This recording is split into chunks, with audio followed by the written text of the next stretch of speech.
What's up, everybody? It's just Taz here from Outlaw News. Hey, I gotta run this by you because it's important to me.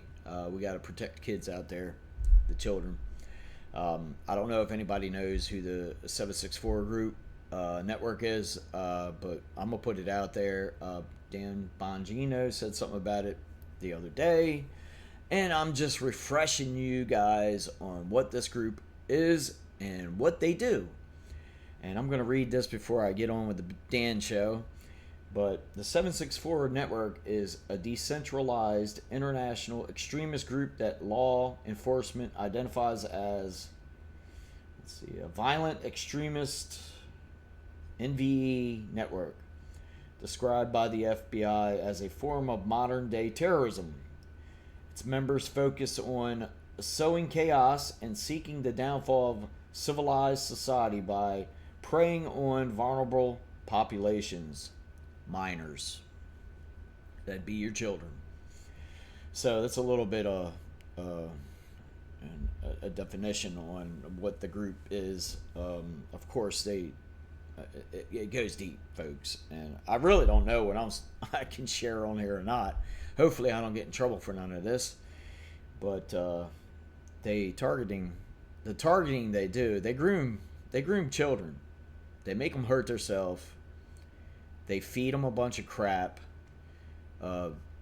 Basically talk them into, becoming the other sex. They do all kinds of stuff like that. Nefarious stuff that I think parents need to be aware of. And you need to pay attention what your kids are playing and stuff, because the predators are out there, folks. They are. And I'm here to just show you. So we're going to get on with the Dan show and let him speak. And then I got another video I want to put out that I'm putting out after Dan's show here. It explains the 764 network and how evil they are. So here we go with Dan. So give me a second. We get with the Dan, man. I love Dan Bongino. Here we go. Work, man. Keep accountability matters, so we appreciate it. I wanted to get to this because this is really important. Matter of fact, I rarely put this stuff at the beginning of the show, but one of the things I saw from the inside that I don't think is getting out there enough, but if you're a parent or going to be a parent, or you know anyone who's a parent, which is pretty much everyone listening to the show, I want you to pay very close attention to these three numbers. 764. 764, I had heard about it, but did not have, obviously, detailed law enforcement knowledge, given that I wasn't in law enforcement. There is a network of people out there, what they call the 764 network inside the FBI. And folks, if you haven't heard about them, look them up. I'm not going to spend an enormous amount of time on it today, but it's important because it involves the safety of our kids. But second, it involves another critical issue, which is surveillance and civil liberties. They're interconnected on this. Here's where I'm going with this. This is a warning for parents. This group is disgusting. It is horrifying, the stuff they do. Matter of fact, we would get briefings at FBI headquarters, and our VCAC personnel, violent crimes against children, they would come in and they would brief us. And there's a big video screen in the conference room, like something you'd see like in a Netflix show. It screens, the clocks all over and everything like that. It's old, but it's still there. And I would ask every time, because one of these videos played one time of what these 764 people are sending to your kids in chat rooms and elsewhere. And folks, you can't unsee it. It is the most freaking horrifying thing. I'm not even going to, animal torture. I promise I'm not going to describe it because you'll throw up. It is the most disgusting thing. And one time one of these videos played, and I'm like, I don't need to, you can describe it to me, it's fine. I'm sorry, I can't, once that tortures your brain and tattoos in your skull, I don't know how these guys do it. I don't know how they can watch this stuff and go out and do their job. It's just horrifying. So I used to tell them, no more videos, no more, just tell me what's going on. I don't need to see it, I get it, I understand. What this network does is they find and hunt down your kids in these chat rooms for these online games and chat rooms elsewhere. You need to, folks, you have to monitor this stuff. You have to monitor this stuff. It is not a small network of people. Roblox. It is an Anybody enormous that's group kids of play people Roblox looking to gotta do watch it. horrible My things kids to your do. kids. They get your kids to cut themselves. They get the kids to get involved in sexual abuse, and it's self-mutilation. Every single demonic thing you can think encompasses this 764 network. Now, we had done some work on it. Here's a DOJ press release on quite a few of these. It's a big focus of ours. Nihilistic violent extremism was the word they used for it, but it's largely 764 arrests, and we bumped them up, I think, by triple-digit percentages. But you can see with this press release, this was just some of the things we do. We took down some leaders of this enterprise overseas, but this is not some victory lap. They're still going. They are still going. They get your kids to mutilate, to torture animals. It is really horrible, horrible, and disgusting. I'm going to pivot in a second to an angle on this because there's a bit of a sticky wicket here with this. But just time out a second. I want to play this clip from Fox News. This was, I think you can see the Christmas tree in the background of this clip. I just watched it before the show. It's Harris Faulkner talking about exactly this group of disgusting filth scumbag demons, and they are targeting your kids. Watch those chat rooms. Make sure you're doing whatever you can. Get your tech-savvy friend over to restrict access in these chat rooms with these kids, because that's where they go and find them. Check this out. One group specifically, it's called 764 rather. It's a network accused of using social media and gaming platforms to target and groom kids, pushing them to commit depraved acts of violence, killing their pets on camera, cutting deep into their skin, carving 764. Well, the FBI, again, is telling Fox News every field office across America is involved in tracking down the members of 764. We don't exactly know where they're based, though, and they are all over, so it's a big job. More than 350 subjects are under investigation alone, and they're connected to more than 2,000 cases where children were targeted and groomed online into committing horrific acts of violence against their families, their pets, themselves. And some of these schemes resulted in the victims killing themselves. Not just one, folks. Not just one. Multiple suicides off this. This is a real problem. Watch those chat rooms. These kids are really tech savvy. Get your tech savvy friends over there. Look it up. Look up how to do it. Just go watch a video somewhere on how to limit and restrict these chat room access to only their friends. This is real. If you saw some of these videos, you will never unsee them again in your entire life. They are horrifying to watch. I saw a couple people in the chat room like, public executions over this. That's how bad this is. You should be pissed off about it. Now, I bring this up because I feel a responsibility now to relay information to you about, within reason, obviously, about threats, what we can do about them, how to fix them. I feel like I was given the job for a reason, and I want to be sure that I inform you about threats you may not know about, or if you do know about them, how at least to mitigate them.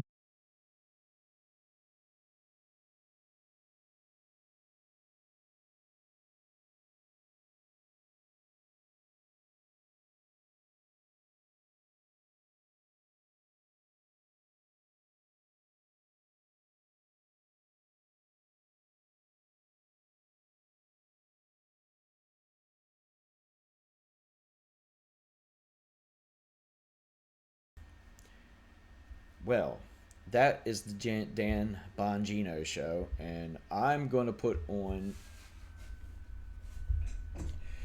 another thing here. I actually just talked to myself like an idiot because I forgot to put the mute off, but I'm going to share another, and give me a second. We all need to be vigilant when it comes to this, and parents, you need to protect the kids. I have it going on here too. Mine plays Roblox, and she's in the chat, and she has a lot of friends. For a 6-year-old, she's got over 1,000, and trust me, she is loud all the time when she plays it. But here we go. We'll put this other thingy on here. Get the main. Yo, this interesting video here with this other guy, but I'm gonna stick it on here for you guys to watch. So hold on one second. I have researched a lot of dark topics for this channel, but the stuff towards the end of this video is disturbing to the point where it was difficult for me to deal with, so please consider this a warning. Today, we are covering the internet cult 764, which is known to do things so horrific that they are classified as a terrorist. Okay, hold on, it's coming back.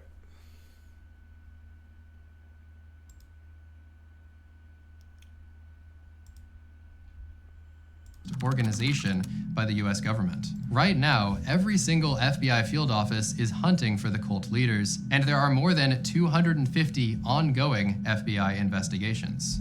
This is truly an unending rabbit hole, and it reveals what may be the most depraved and evil organization ever born from the internet. This is the emerging story of Cult 764.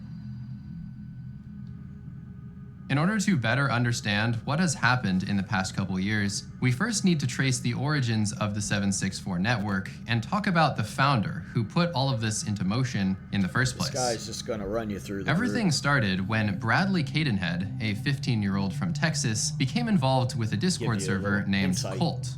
This server is important because it inspired Bradley to create 764 a few months later, and it also introduced him to certain strategies on how to exploit other children. He learned much of this knowledge from Rohan, who was the founder of the Cult server and also a master manipulator. He would recruit minors who he considered to be vulnerable on Instagram and Roblox, and then he would pretend to be in a romantic relationship with them in order to obtain nude photos, addresses, and other personal information. As soon as he obtained that first piece of leverage, he knew that he had complete control, and literally began referring to his victims using the word slaves from that point onward. He'd blackmail them into live streaming degrading acts such as harming themselves and creating CP, but the true nature of this is not covered until the final chapters of this video. The relevant thing to know right now is that Rohan seemed to view grooming as a form of entertainment, and he derived great pleasure from watching them suffer. As he explained it, quote, "My ultimate goal is to create an endless supply of masochistic people to satisfy my sadism, and my cult is existing for that very reason." In the same message, he boasted about how everything he did was legal, and also explained that he didn't care about blackmail being unethical. He said, "We lack morals and ethics as we think they are not necessary." According to his nihilistic ideology in the cult server, ethics were seen as a weakness that needed to be eliminated from everybody. It seemed that many other members of the server agreed, including Bradley, whose mental state was now deteriorating rapidly. Bradley had become absolutely consumed by the cult server, and during the pandemic in 2020 and early 2021, he literally never left his house, where, quote, "his room, the bathroom, and the online chat room was his entire existence." He became fully immersed, slowly transforming from a kid who never missed church to an abuser who made blood oaths to Satan. Bradley was already a troubled teen prior to his engagement in any of this though, as he was relentlessly bullied as a child, and he even threatened to become a school shooter. His parents got divorced, and it is suspected that his mother abused him, although this is unconfirmed. Now, I'm going to stop this for a second. Now, these sick people, they look for kids like this, vulnerable kids that, you know, they get influenced real quick on stuff like this, and it happens all the time. It happens more than what us parents could even fathom. It's sick, but we gotta, as parents, we have to be so engulfed in what our kids are doing. If so, these people, these predators are going to go after them just like this. Just like this, people. In middle school, his teacher overheard him repeatedly talking about bombs and weapons, and he was seen repeatedly watching extreme gore videos using the school computers. This escalated to the point where he was actually charged with making terroristic threats, and he was put on juvenile detention for a period of 1 year. All of that backstory is to say, when Bradley eventually joined the cult server, he was no stranger to the graphic violence and the dehumanizing content that he found there. The thing that was new to him, though, was the extreme level of manipulation and blackmail. And that is the exact moment when he decided to start 764.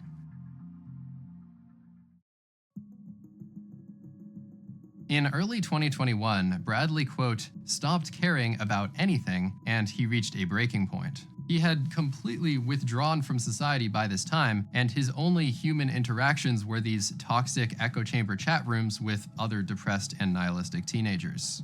He hadn't been attending school in person for a while now, but January 2021 is when he officially dropped out of high school.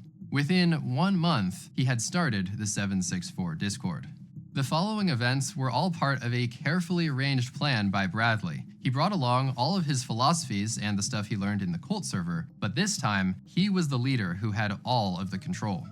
Going by the username Felix, he started setting up the server and adding a few of his friends, and then, just a short while later, 764 was officially operational. The name was based on his zip code, as these were the first 3 numbers in his hometown of Stephenville, Texas. The logo featured this number, along with some other symbols related to Satanism. It didn't look like much at the time, but this server was about to become one of the fastest growing online threats in the world, and it was all going perfectly according to Bradley's plan.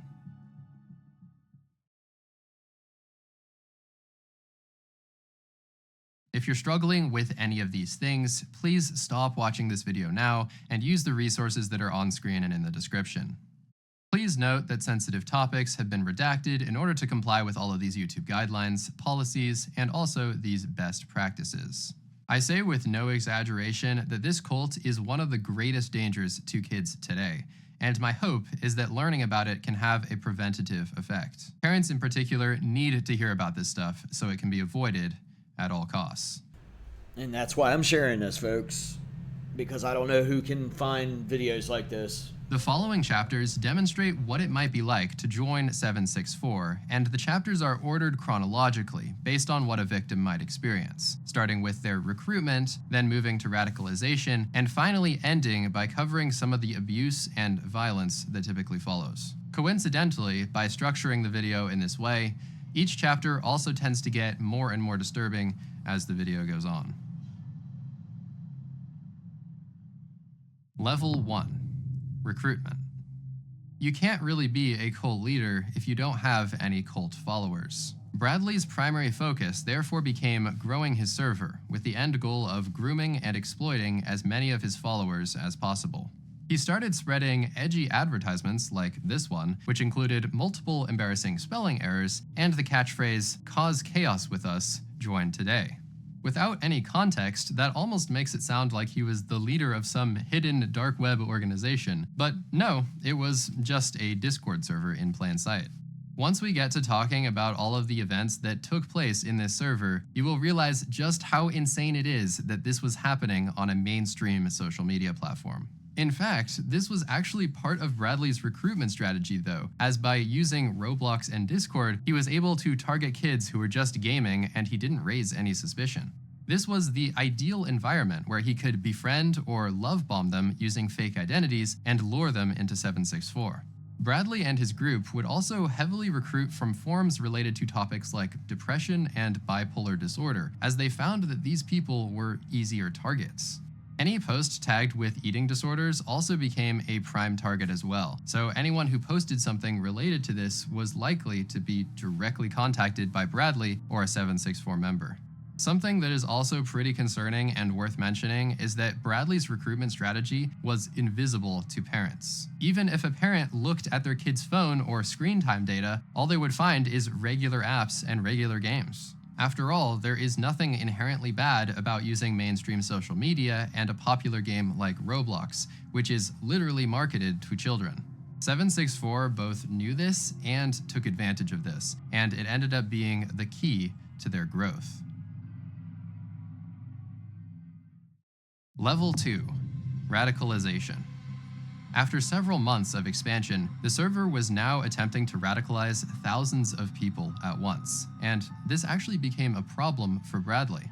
These new members were starting out by seeing the most tame things that 764 had to offer, but even those things were still pretty intense. For example, they would see graphic violence, CP, and pretty awful conversations going on in every single channel.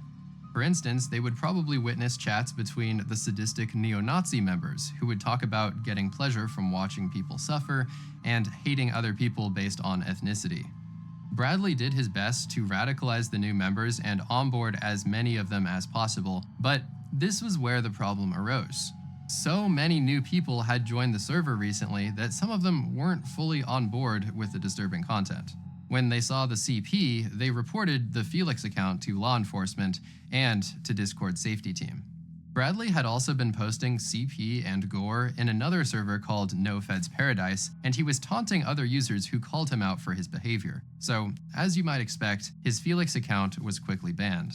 Law enforcement didn't seem to consider him a significant threat though, and they decided to do nothing at this time. "I've already been reported to the FBI 15 times, and they haven't done anything," he said to another user. "Have you seen the stuff I've been doing for almost a year now?" He really thought that he could get away with it forever. At this time, Discord was probably thinking that they were slowing him down by issuing a ban, but it turned out for Bradley, this was actually just a minor inconvenience. He opened another Discord account using a VPN and a fresh email, and he simply continued doing the same things he was already doing. In fact, he was banned hundreds of times, and by mid-2021, he was getting banned every single day on average. Reportedly, it only took him a few seconds to make these new accounts and resume his activities though, so he essentially made himself immune to the effects of being banned. To take things a step further, Bradley also formed groups on WhatsApp, Roblox, and Minecraft, and also created additional Discord servers to ensure that 764 would always survive, even if one platform caught on to them. There were also several other servers out there that had similar purposes, with names like Harm Nation, Hate, Leak Society, and the Order of 9 Angles. Collectively, all of these associated communities are called the COM for short, and they were all growing rapidly. Level 3. Leverage. After getting enough people to join the 764 server, and after exposing them to the first level of radicalization, the next step in the pipeline was to gain leverage on as many new members as possible. Bradley, along with senior members of his organization, reached out and started fake friendships and even relationships with new members, similar to what happened in the cult server. The person in the online chat introduced himself as Brad. Using flattery and guile, he persuaded the 14-year-old girl to send a photo. It instantly became leverage. I was scared to death. He would say, "If you don't do this, then you don't love me." With the leverage now obtained, 764 would begin the blackmail. "Extort her, boys. Do you see her face on there, on the video? 'Cause I'll send it to the school. Good. Make her suffer." Under the threat of releasing their compromising photos, 764 would eventually extort their members into doing unspeakable things. Before they could extort these most extreme actions though, they first had to start off with the simple stuff that they considered to be tame. For example, they would coerce victims into drinking from a toilet bowl, and one girl was forced to eat her father's ashes on video chat. The following screen recording shows another victim, and in this case, she was forced to cut her hair on a Discord call. 764 also considered this to be an entry-level form of blackmail. In the clip, it seems that they had previously obtained photos of her, and they were threatening to send them if she didn't comply with their demands. Okay, get your hair. It's chopping time. It appears that the abusers in the watch party are really entertained by this, highlighting the typical sadistic tendencies of 764 abusers. You have 30 seconds. We told you what you need to do. Oh no, should we press send? Start cutting. Chop, chop, chop, chop. Keep going. She then had to give an apology to each of her abusers, even though she presumably had nothing to apologize for. Okay, I want you to take the hair that you cut off, right? I want you to put it in your mouth. I want you to say, "I'm sorry, moist. I'm sorry, O'Hare. I'm sorry, duck." Footage like this can be hard to watch, but apparently this kind of stuff was just the start of what would happen to the victims in this Discord server. At the end of that video clip, the girl asked, "Are we good?" And then the recording ended with a response of, "No. I mean, this is just step one." Situations like this happened daily in the 764 Discord, and one perpetrator was even seen boasting about how he had obtained a lengthy CP video, saying it was, quote, "the 14th girl this month."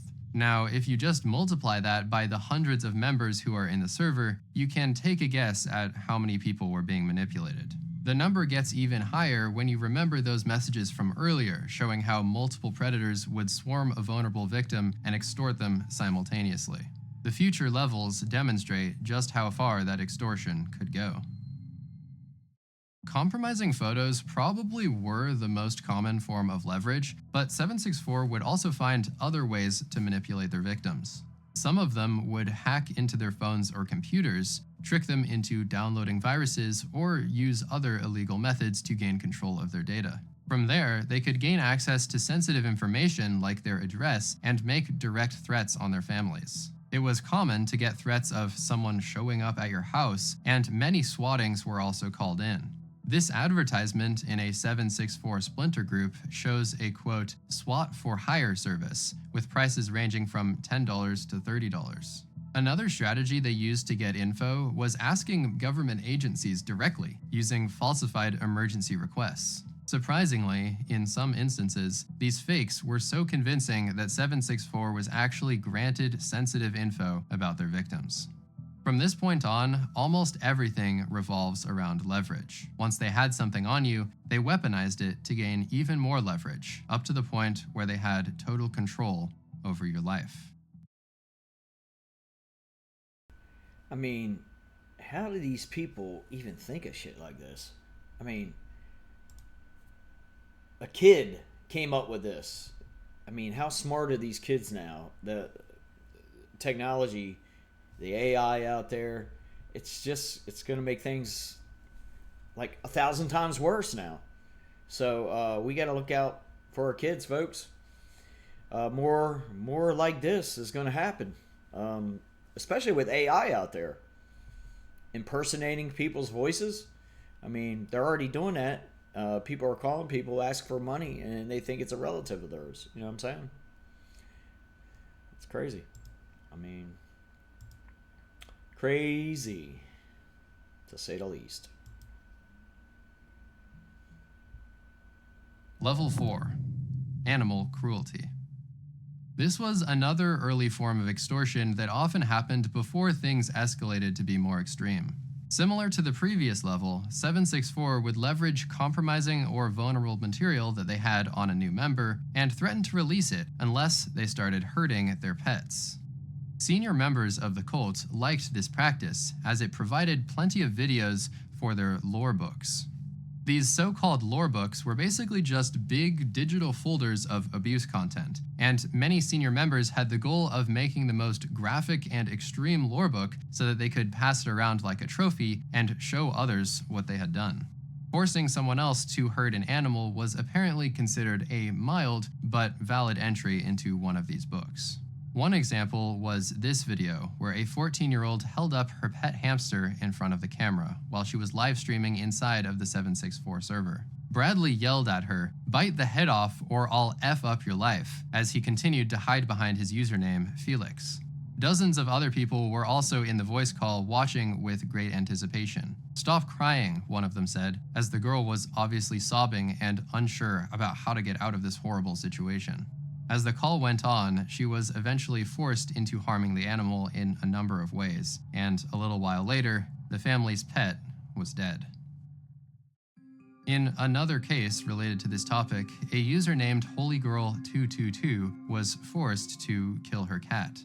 In this image that leaked out of the server, we can see her holding up a fan sign for her abuser named Court. 764 is written in the corner of the page, and in her other hand, she is holding up the now deceased animal. She was later doxxed and also swatted. Another one of the more well-known videos from 764 is this one, where a girl killed her cat on camera while all of these other people are watching. There also appears to be a rabbit in the video, but it is pretty dark and hard to see. At the end, she is forced to write the server's name using its blood. In this image, we can see yet another cat being strangled, with a fan sign next to it saying, "Harm 764 made me do this." These incidents, although disturbing, were still only level 4 out of 13 and were considered relatively common within 764.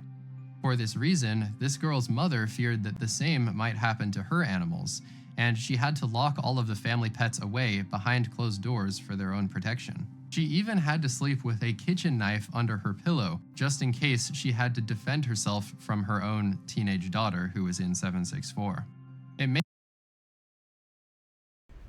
Imagine what you got to do to prevent your kids from doing something like this, especially if you know what's going on. I think it's time to get them help real fast. Heck with locking your pets up. You got to send them somewhere to get some help. Especially get a hold of the authorities and whoever's doing this to get them in trouble. This is abuse, and abuse for the parents also. It's terrible. That's why as parents we need to be engulfed. We need to find out what our kids are into. If we're not being parents. We're not. This is crazy, man. Crazy. It's dangerous. May sound almost like an extreme precaution, but the group was actually known to escalate into pressuring kids to kill their parents, and potentially, they also leaned into an ideology called anti-natalism. This is the belief that it is morally wrong or unjustifiable to have children, and extremist groups like to use this to radicalize kids. They tell you that your parents only had you to satisfy their own selfish desires, and that you should hate your parents because they brought you into this world without your consent. A member would tend to experience more twisted and strange ideologies the deeper they got into 764. Level 5. Cut signs. Usually following some sort of pressure for animal abuse, the next level would be harming oneself. Cutting was the standard, but more specifically, 764 became infamous for a certain type called cut signs. In order to symbolize their servitude and loyalty, members would be forced to carve the names of their abusers into their bodies. Others carved the numbers 764, literally branding themselves. Bradley later mentioned how several people had carved his initials, and it was seen as a, quote, homage to Bradley.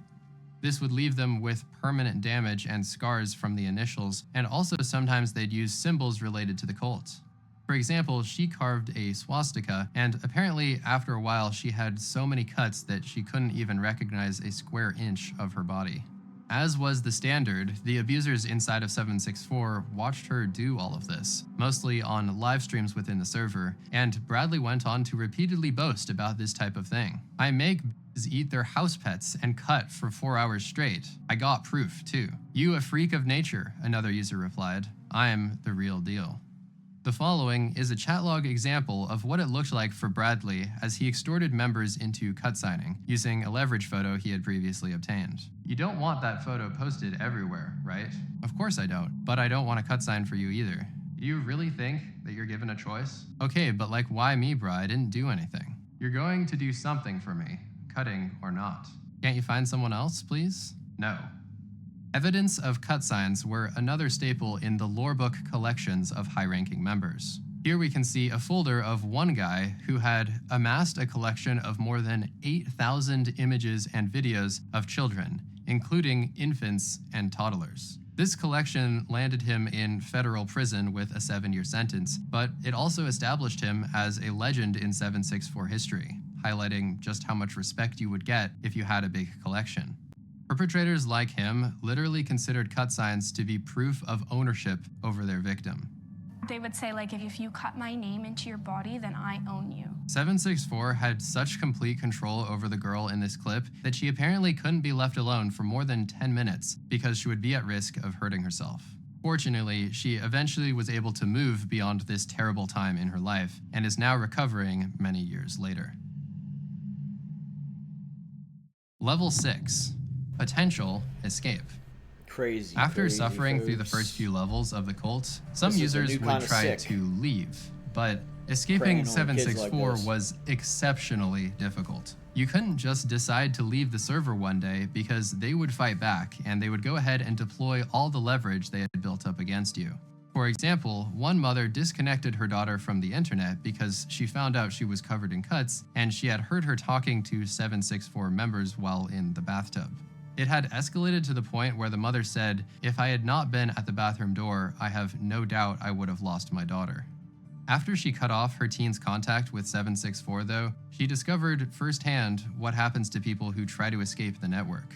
CP images of her were instantly released. The principal at the girl's middle school was harassed several times, and phone calls mentioned how the girl had strangled cats and harmed herself. 764 also reported a false emergency event at her residence, which caused a SWAT team to raid their house. This is the type of stuff that any potential escapee would have to endure, and for many, this kept them trapped inside.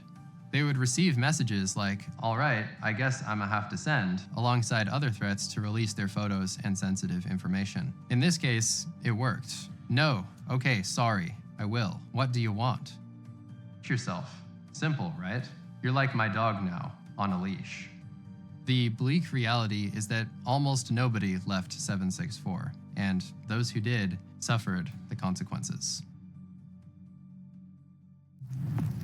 Level 7. Satanism.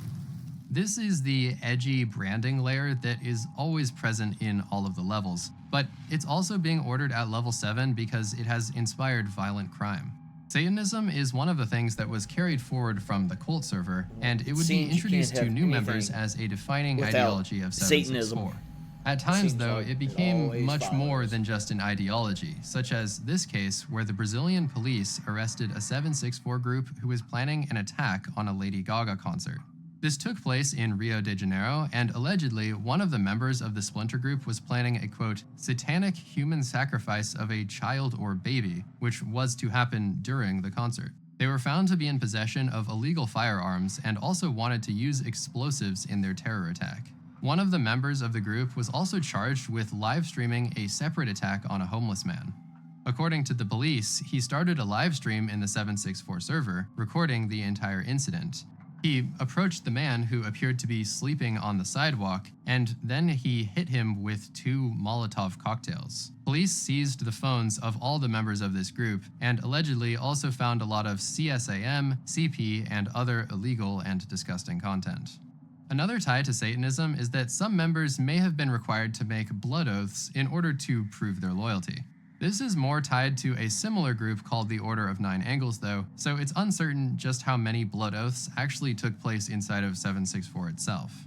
It seems that a lot of the satanic stuff was also symbolic, because the group's presence on SoundCloud often featured satanic-related playlists and also apparently ISIS music. Surprisingly, the group did use SoundCloud for some of their activities, but obviously platforms like Discord and Telegram remained their primary focus. Level 8. CP and CSAM.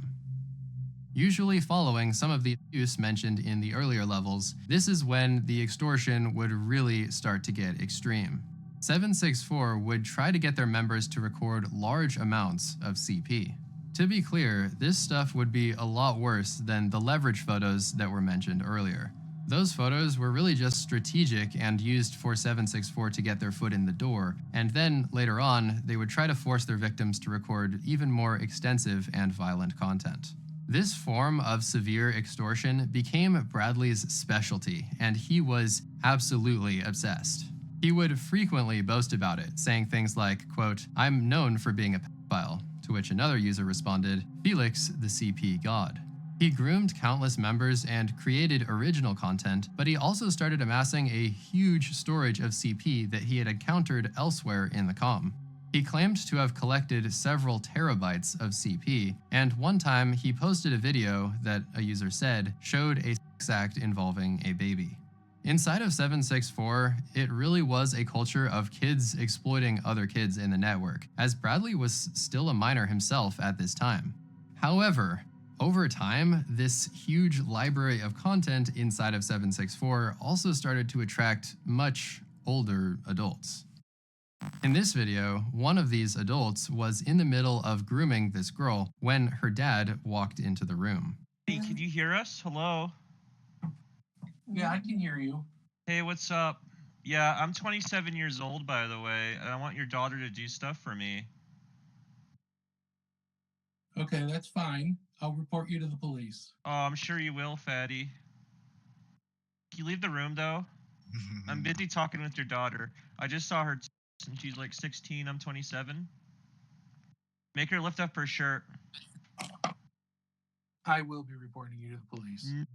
Because her father intervened and stopped her from following orders, the girl realized that she was now in danger of being doxxed, and the 764 members began threatening her. I don't want them. They're gonna dox me. Do you want to die? Do you want to die tonight? Do you? The call ended abruptly, and we do not know what happened afterward. Bradley was participating in this extortion alongside the adult who was speaking during most of the video. Going by the username Moist Nigerian, he was well known in the extortion comm and was allegedly acting like a mentor to Bradley. In another photo, we can see some evidence of his other activities, with this fan sign reading, "Moist Nigerian has me and my 2-year-old sister captive. He's a sick man." 764 also attracted many other well-known predators. 24-year-old Kyle Spitz introduced himself, saying, quote, "Little information about how I started. I've always been a psychopath and always wanted to watch girls inflict pain upon themselves for me. My earliest sign I ever got was a single K back in 2016. Over the years, I've stopped, taken breaks, and come back on new aliases, but I have a total of over 2,600 plus victims. My goal is to reach 3,000 before I get feted." Kyle was also very well known because this video of him went viral on Twitter, getting a ridiculous 32.4 million views. The video shows his mom's boyfriend wielding a weapon, and then he actually shoots it and hits Kyle in the ear. You're gonna blow my mom? You're gonna blow my mom's brains out? Point that gun at me again. Kyle ended up being totally okay, but the man proceeded to turn the weapon on himself, and he did not survive. The FBI later paid them a visit, found Kyle's CP collection, and he is now facing decades in prison. Nobody knows if he reached his goal of 3,000 victims before he was, quote, feted. This other man was one of the most active comm members when it came to crimes of this type. During one of his most infamous incidents, he groomed a victim from Instagram and then drove all the way from Texas to Virginia, where he set up camp in the woods behind her house. He convinced her to run away with him and said that they were in love and going to start a life together. He was 21 and she was 12. An Amber Alert was issued, and they were eventually found after they had traveled to North Carolina. He was sentenced to 350 years in prison because of the things he did to her, especially because he recorded much of it on video. Yet another 764 member was arrested later on, and this one is notable because his court documents detail some of the overall things that were going on inside of the server. Quote, Detective Basco located over 700 images of the worst child exploitation he had observed in his career. Nearly every image of child exploitation showed the child to be bound or restrained, and in many cases, an element of sadism was observed. These are just a few of the most infamous predators from 764, because sadly, the list just goes on and on. They would force these kids to engage in every type of activity, even when some of them were allegedly only 5 or 6 years old. They had entire servers dedicated to this type of topic with thousands of videos, such as this one called CP Hangout. 764 actually became so hated that even white supremacist groups no longer wanted to interact with them. They set up a bot that would detect whenever a so-called known people joined, and then they would instantly kick them out.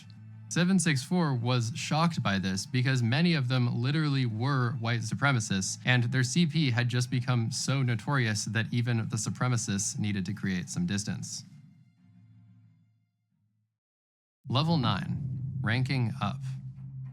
This is the level where some victims actually switch sides and start abusing others, with the goal of climbing the social ladder of the cult. This is one of the most twisted aspects of the entire operation, because the system incentivizes victims to start finding victims of their own. You could gain significant status within the system if you successfully carried out violence or exploitation, and you would gain an extra bunch of points if your video went viral.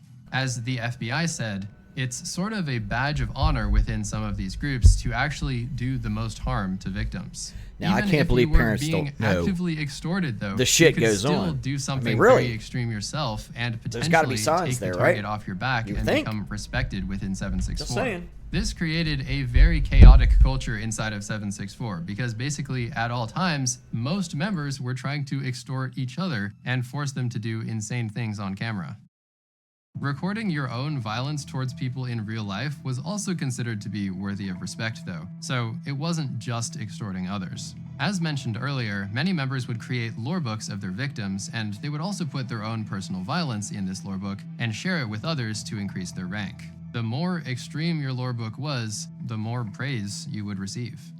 With this goal in mind of converting new innocent members into perpetrators, 764 created and then widely circulated a handbook that contained tutorials. It was called the Extortion Handbook, a comprehensive guide for perpetrators, and it was so extensive that it apparently took 3 hours and 48 minutes to read. It talks about strategies for abusing victims ages 13 to 18, but then it also, quote, recommends targeting children under 13 for their vulnerability and lack of digital literacy. With that said, everything here gives the appearance that there was a strong culture of teaching the next generation of abusers within the cult. There were also exchanges like this one saying, I don't know how to extort, with the response being, don't worry, I'll teach you. This was ultimately how 764 was able to scale up so fast. Friendly fire was constantly happening, and every new victim would also become a potential predator as time went on. Level 10. Profit.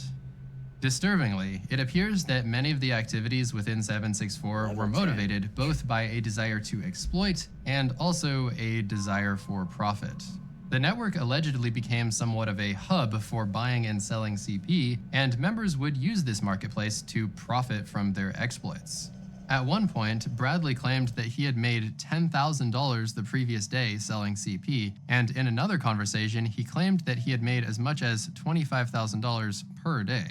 These claims do appear to be exaggerated, but it is still clear that Bradley was profiting at least some amount from his operations in the server. In this screenshot, we can actually see an unrelated example of a purchase attempt. The user offers to sell 10 pictures and 10 videos of his 15-year-old sister for a total of $50. The buyer responds, sorry bro, I said underage. I need them to be like 4 to 7 years old. He then offers to CASHAPP $15 right now if the seller has any videos of 4 to 7-year-olds, and then the seller confirms that he does. Another concerning example of profiting is when a 764 member, notoriously known as Yuki, created a sort of violence for hire service using the name Brick Squad. The following is a clip of him explaining how it works. Brick Squad is the front lines, you know, you can order from their house, get the house like up, even get the person who's in the house robbed, just a bunch of other things. During an interview, he also said, quote, people pay around $1,000 for a bricking. Normally, the starting price to shoot up a house is $5,000. If you want someone actually killed or kidnapped, that would go for way more. Overall, it is clear that 764 explicitly marketed their group and their activities as a way to make profit. In the aforementioned handbook, one of the sections is literally called Earn Money. It says, easily earn money by selling explicit content you receive from subscription or from your victim.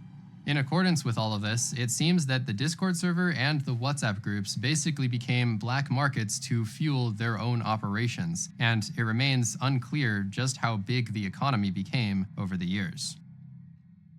Law enforcement. Before continuing on to the final levels of the cult, it's worth noting what the authorities were doing about all of this obviously illegal activity. As 764 became more and more mainstream in mid-2021, it finally started to draw serious attention. Discord had manually filed reports about 764, begging the authorities to take action, and in fact, they submitted 58 reports about Bradley Cadenhead alone. This is exactly why Bradley thought he was invincible, but finally, after years of being a sadistic terrorist, police traced him to his mother's 2-bedroom apartment and entered his room, which apparently reeked of body odor. He was arrested, and this mugshot was taken. Police seized all of his devices, including this laptop, where they found graphic violence, videos, and CP that included at least 20 images of prepubescent girls.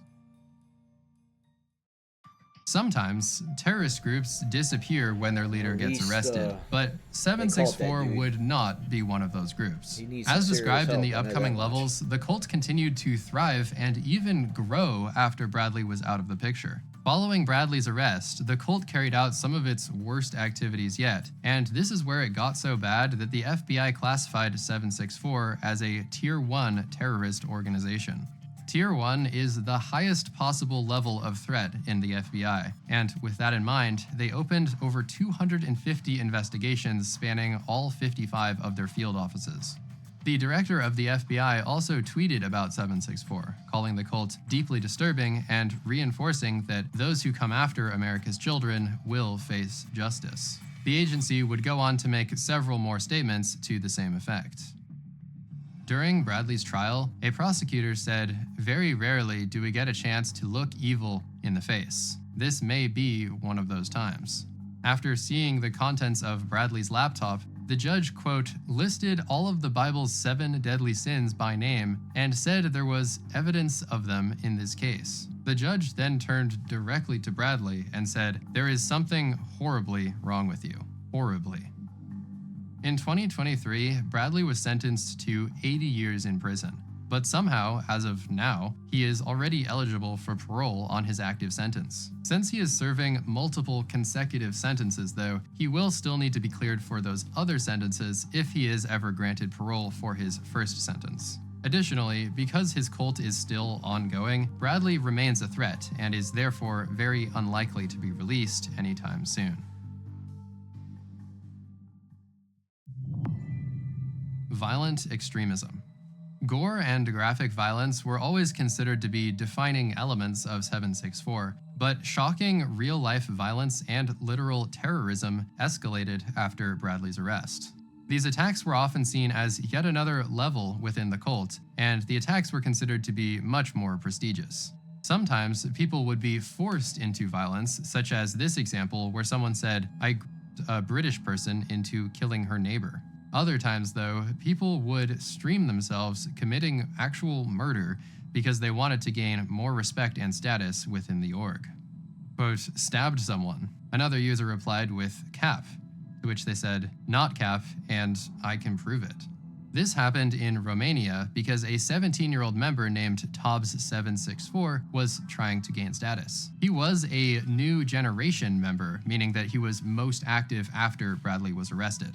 Tobbs desperately wanted to join another server called MKY and prove himself worthy, so he came up with a violent plan and went live to stream it. He started by attacking an 82-year-old man, causing major injuries that left him hospitalized. Apparently, this wasn't enough to get him into MKY though, because just a few weeks later, he set out on the streets for another episode. This time, things got a lot worse. He attacked a 74-year-old woman who was just taking out her trash. In the video footage, he is seen approaching her, saying hi, and then knocking her to the ground. He proceeds to brutally murder her as everyone watched it on the live Discord call. Moments later, he is seen running away in a nearby field, having stolen her necklace from her body. He said the attack was racially motivated, as he thought she was either of Jewish or Roma descent. Later, it was revealed that she was actually neither. The assailant was arrested and charged with murder, attempted murder, and possession of CP. Apparently, they found a lot of material with violence in every imaginable form: beheadings, bombings, and abuse of children. Tobbs was also allegedly known to take dogs from the pound and beat them to death. For these charges, he was sentenced to 14 years in prison. It seems that he had become involved in some sort of program for reintegrating minors into society, and this is why he wasn't given a longer sentence. To give a little more context on the MKY group that he was trying to join, they're known as the Maniac Murder Cult, and they are a violent neo-Nazi accelerationist group based in Russia and Ukraine. They supposedly represent the most violent of the 764 affiliated communities, as they've claimed responsibility for over 50 murders worldwide. The number is, of course, unverified, but the thing to know is that they are clearly one of the more extreme splinter groups within the comp. This is almost like Charles In Manson, recent years, there have been hundreds stuff, of school shootings in the United States, and it appears that some of them link back to 764. A 17-year-old in Tennessee opened fire inside of a cafeteria, killing one student and injuring another before taking his own life. He had attempted to live stream this attack on the platform Kick, but the stream cut out partway through. I mean, who knows? Investigations later uncovered evidence suggesting that he was involved in the COM and 764, as he made several references using memes and usernames. One of his social media profiles even made the claim that he was a direct victim of a 764 leader. On January 6, 2021, the United States Capitol was attacked by a mob, and the ensuing riot became deadly and quite infamous. One of the most high-profile rioters, named Riley, was a member of the COM. "I stole stuff from Nancy Pelosi," she typed in all caps. "I stole her gavel hammer thing." During the riot, she led an army up the stairs as they stormed the Capitol and broke into Nancy Pelosi's office. In addition to the gavel, she also stole Pelosi's laptop, and according to her ex, she, quote, intended to send the computer device to a friend in Russia, who then planned to sell the device to SVR, Russia's foreign intelligence service. She was later sentenced to prison with a term of 3 years, but she was acquitted on the laptop theft charge, even though she admitted to doing it. As documented thus far, the violence coming out of 764 would happen for a variety of reasons. Racially motivated stuff was... Well, to get back to the January 6th stuff, I mean, you had agitators and stuff there too that were provoking people to do stuff. I've had friends that went there that got in trouble for January 6th. I was supposed to go. When you have a basket full of apples, you're always going to have a couple that are bad.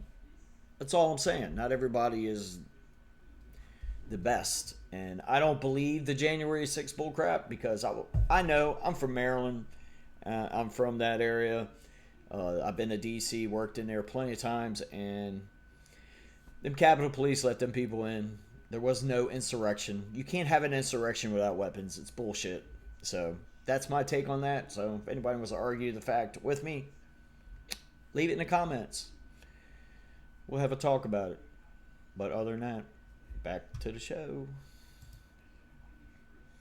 A common theme, though, and another incident occurred when a neo-Nazi member planned a mass casualty event in 2023. This member of the COM plotted to dress up as Santa Claus and then give poisoned candy to racial minorities and Jewish children in the streets of New York City. This individual was 21 and allegedly a leader of MKY, which I just told you about. This will not be shown, but he gave step-by-step instructions on exactly how to put the poison into the candies and explained how this was all supposed to happen on New Year's Eve.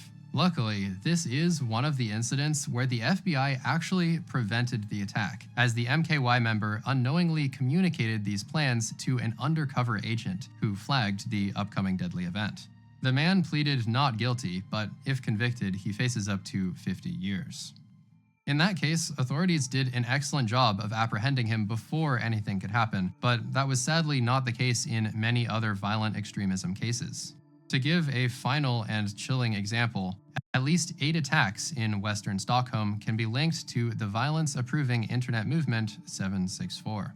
They reported that many of the victims were elderly and that at least 6 of the attacks were filmed and posted on Telegram channels linked to 764. It seems that multiple members may have been involved, including a 14-year-old boy who is suspected to have carried out several of the knife attacks himself. Because of his age, he cannot and will not be held criminally responsible under Swedish law. But the whole case really just goes to demonstrate how 764 is able to manipulate kids into doing violence. Evidently, the 764 network itself has had plenty of violent incidents, but this chapter would not be complete without mentioning another adjacent group from the COM. They are called No Lives Matter, or NLM for short. This group has been partnered on and off over the years with 764, and they have many overlapping members and overlapping ideologies. As you can see here, they like to advertise their partnership with graffiti saying things like NLM 764, No Lives Matter. We strike anywhere, anytime.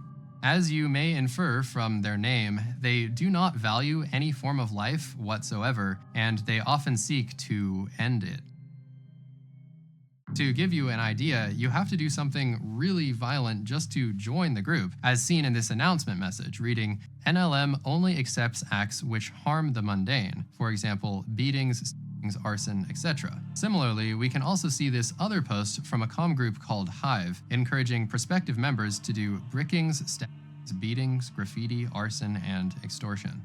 Homeland Security recently made a post about NLM to provide a little bit more insight into their operations, and they mention two main pieces of NLM literature. These are the Terror Guide and the Manhunt Guide. Both of these allegedly provide detailed instructions on how to do said activities, including mass casualty terror attacks or specific manhunt-style operations. In addition to the things we've already mentioned, though, the whole NLM ideology is rooted in abolishing all societal norms, as they aim to, quote, spread terror to all who are mundane.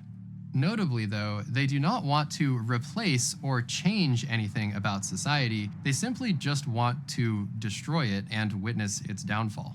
The Department of Justice clarified this as well, saying the 764 network's accelerationist goals include social unrest and the downfall of the current world order, including the US government. Unfortunately, much like the chapter on CP, the violence chapter could go on for approximately 3 hours based on how many cases and splinter groups there are. There is a pattern that remains the same through almost all of these cases, though. A desperate young person records themselves doing an attack, either because they were forced to or because they thought they could impress their audience on the live stream. These cases that were presented here barely scratched the surface, but with that said, it's now time to move to the final level. Level 13, suicide. Many members of this network have an end goal of forcing their victims to commit suicide on live stream. As you just heard, this is the ultimate goal of 764. New members slowly progress through the levels and do more and more extreme things until finally they're encouraged to end it all on a live stream. Watching one of these incidents happen was actually one of Bradley's personal goals from the very beginning, as he said he wanted to, quote, watch someone kill themselves in video chat. Luckily, most new members never make it to level 13, but sadly, there are some who did.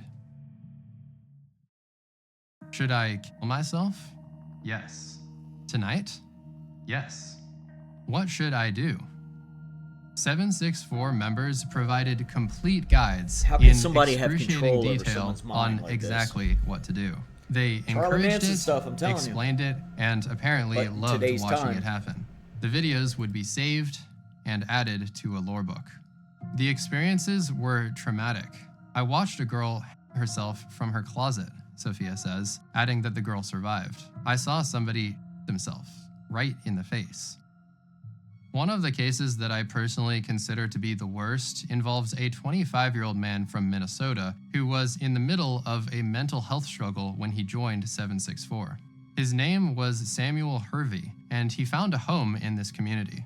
He met another user who went by the name of FMLK, and she was a 15-year-old from Eastern Europe. Recognizing Samuel's struggle and vulnerability, she realized that she could take advantage of him. She planned to convince him to take his own life because she wanted to gain status within 764. The two became very close, with FMLK consistently encouraging him to commit, using phrases like, "You can do this." A while later, Samuel actually came up with the plan on how he was going to do it, and he announced his upcoming death to the server 1 week before the incident. Quote, "Dude, I'm gonna kill myself, because it's the only way to love myself, I guess." As the time drew closer, he wrote, "Today is the second to last day of my life. I bought the gasoline today. Right now, I kind of feel like it was always meant to end like this." Reading those messages, everyone knew what he was going to do. The Discord members were looking forward to watching it all go down, and FMLK was probably excited about trying to rank up. On the day of the incident, Samuel made the announcement that he would be live streaming his death. He got on a bus and traveled to the base of a snow-covered mountain, and then hiked all the way to the top. Once there, he started the stream in the Discord, and at least 29 other members joined to witness it live. Among them, FMLK was there to encourage him and make sure that he followed through. Samuel talked to other members in the audience for a few minutes, but then he decided it was time. He propped up his phone to give a clear view and proceeded to light himself on fire. As he lay there dying for the next several minutes, the Discord audience reacted in about the most psychopathic way you could possibly imagine. Okay, shout out to Discord people. Shout out to Xanax. Shout out to 764. Shout out to everyone. Big shout out to Money and big shout out to FMLK. And we gotta say, wow, these kids are very sick. 6323 is better than 764. They think this shit's fun. Possible, man.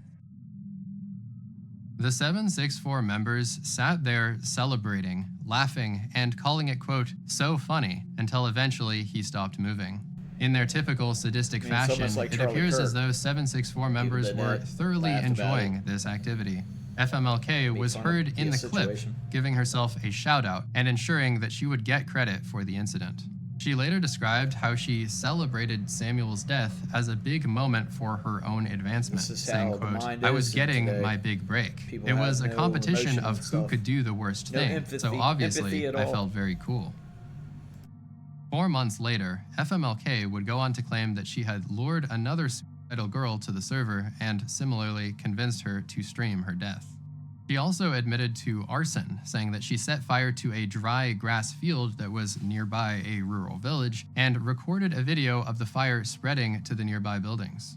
All of these things were archived, shared inside of lore books, and used to increase her standing in the comm. When told about the details of his passing, Samuel's mother was obviously very upset and also put some blame on the platform for not taking action. Samuel had posted his plans a full week in advance, so she said, quote, "Discord should have been monitoring better. It's all very sad."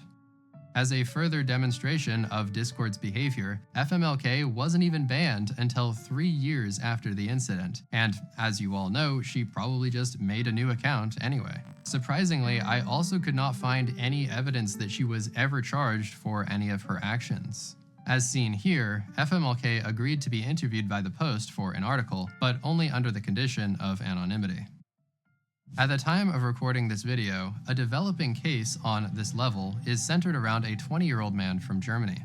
He allegedly coerced a 13-year-old American boy into killing himself while on a livestream video. Because this case is so new, there is not a lot of detail about what happened, but there does seem to be a lot of evidence against the German man, who was apparently a high-ranking member of 764. When he was arrested, the police found more than 120 hours of graphic images and video material. When viewing this evidence, the investigators were so unnerved by what they saw that they literally had to provide psychological counseling on site to anyone who viewed the material. The livestream regarding the 13-year-old boy is still being investigated, and video evidence is still being reviewed. It's impossible to say exactly how many other people took their lives as a result of 764, but everything I've seen suggests that that number might be pretty high. Yuki, who was mentioned earlier, was allegedly connected to 2 additional suicides. This man was recently sentenced to 6 years in prison after encouraging people to commit, possessing CP, and planning to murder another homeless man. Countless other examples have probably gone undocumented. As alluded to before, this was the endgame for 764. Members would progress through the levels until eventually they'd get pushed to either take their own life or they did something extreme enough to earn status. Most of them are either still inside the comm, dead, or in prison. Regardless of what path a new member ends up taking, though, their journey invariably leads them to some form of nihilistic extremism.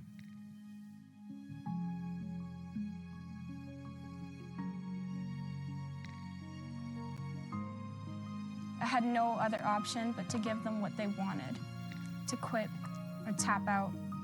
So I thought. I was rescued and I was taught how to fight. Now I will never stop fighting for myself and for others, because I am a survivor and you can be too. Evolving 764.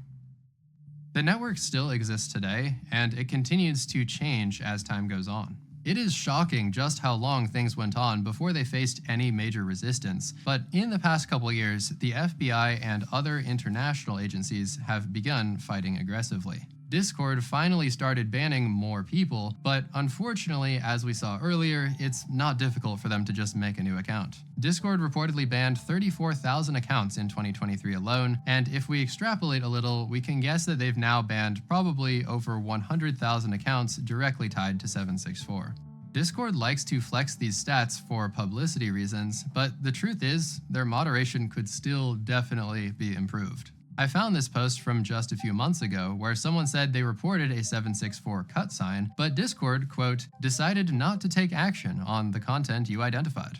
Roblox is also far from bulletproof and has gone through a bunch of scandal regarding predators, but they have started to take action against 764 themed characters and anything with the logo.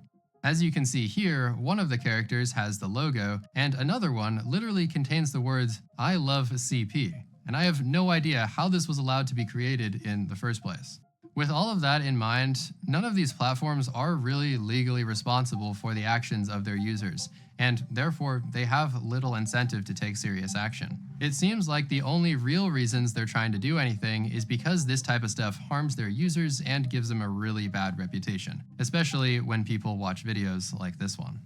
Over the past year or two, law enforcement agencies have been putting out a record number of statements that warn parents about the comm and condemn 764 members when they get arrested. These defendants are accused of orchestrating one of the most heinous online child exploitation enterprises we have ever encountered, a network built on terror, abuse, and the deliberate targeting of children, said Attorney General Pamela Bondi.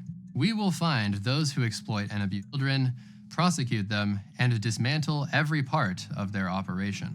From a high level, all of this attention has caused 764 to become more discreet about their operations, but make no mistake, 764 might be recognized, but they are not defeated. Even after the FBI executed hundreds of investigations, they reportedly observed a, quote, sharp increase in 764 and related activity.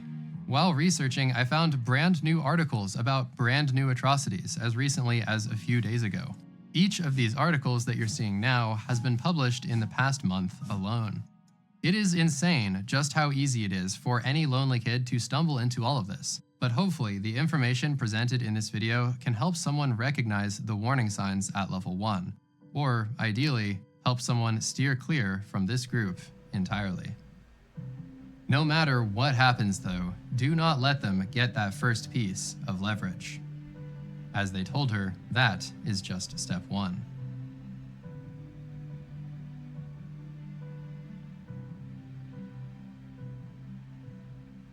Oh, folks. In a recent video, I took a deep dive into another internet rabbit hole called Sister Hong. If that sounds interesting to you, click on the video on. Well, that was a little education on 764 and all the dangers to it. As parents, we need to protect our kids because no one else is going to do it. Our government's not going to do it. Donald Trump's not going to do it. And I'm just making a point. I'm a Trump supporter, but he's not going to do it. We gotta have responsibility on it as parents. And you just have to interact with your kids and what they do, because these Roblox games, because I know my 6-year-old, plays, and you know, sometimes we gotta find out what's going on because there's some things that are said because a lot of children get on there. I mean, they're probably not supposed to, but there's children that get on there, and mine's one of them. She likes the game. So, but you know, we have to play more of a role on protection of our children when it comes to these things, because we, you know, today's day, we live in times where social media is just, it went off the hook. And then now we got AI, and AI is a problemsome thing. It could be good, it could be bad, just like anything else with technology. So we have to be the guardians. We have to be the guardian angels for our kids, because no one else is going to do it, folks. This is why we got the responsibility of doing that. Even, you know, law enforcement's not going to do it. We have to do our part in being parents. And that's all I could say about that. And I'm going to get off here. Been on here for a while now. So, but like, subscribe, share this video. Please share this video. Make other people watch this thing. It makes my algorithm go up if you share it and you like it and you subscribe to my channel, because I put more stuff out and then I'll get more subscribers and stuff, and it makes my you know, popularity doing this go to the roof, and that's what I'm trying to do here. So but I like doing stuff like this, putting the news out. So you'll hear back from me here soon, and I am gone. I gotta go to work. My wife's getting ready to come home, so I'm going to work. But Taz out, Outlaw News out, and I'll see you soon.